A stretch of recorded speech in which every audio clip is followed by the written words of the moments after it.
Bonjour! Dans cette vidéo, tu vas pouvoir étudier et effectuer une démonstration qui nous donne les formules de l'espérance et de la variance pour une loi binomiale. On nous dit que pour une variable aléatoire S, alors tu vas comprendre pourquoi on l'appelle S, qui suit une loi binomiale de paramètres n et p, eh bien l'espérance est n fois p et la variance est n fois p fois 1 moins p. Alors, pour le démontrer, le principe va consister à passer par la somme de variables aléatoires. Et voilà pourquoi S.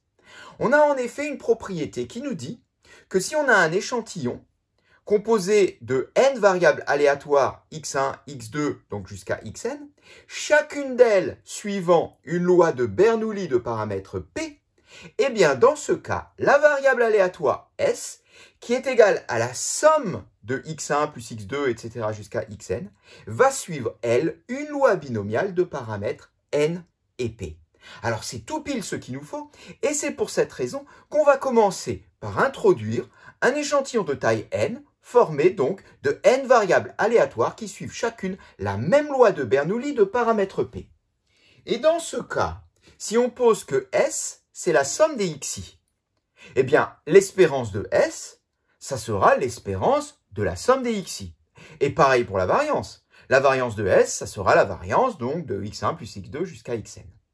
Et là, on va pouvoir appliquer une deuxième propriété qui nous dit que si on a un échantillon comme ça, de variables aléatoires, x1, x2, xn, qui suivent toutes une même loi, c'est le cas ici, la loi de Bernoulli, et qui sont toutes indépendantes, vu qu'elles suivent chacun la même loi de Bernoulli, elles sont toutes indépendantes, et bien dans ce cas, l'espérance de x1 plus x2, etc., est égale à la somme des espérances, c'est-à-dire à l'espérance de x1 plus l'espérance de x2, plus etc.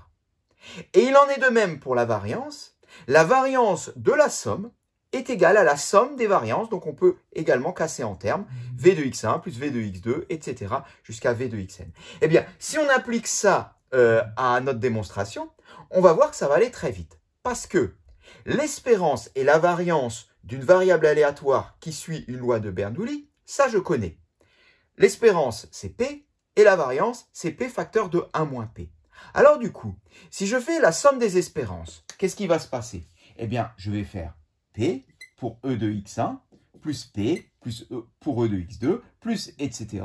Et je vais jusqu'au bout, jusqu'à e de xn. Des termes comme ça, j'en ai n. Ils apparaissent n fois.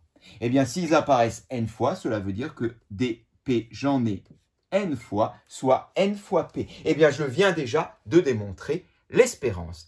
Et pour la variance, eh bien, c'est exactement pareil.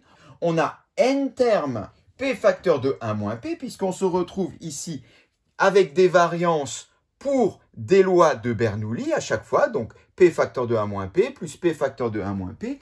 J'en ai combien des termes comme ça? Eh bien, ils apparaissent n fois.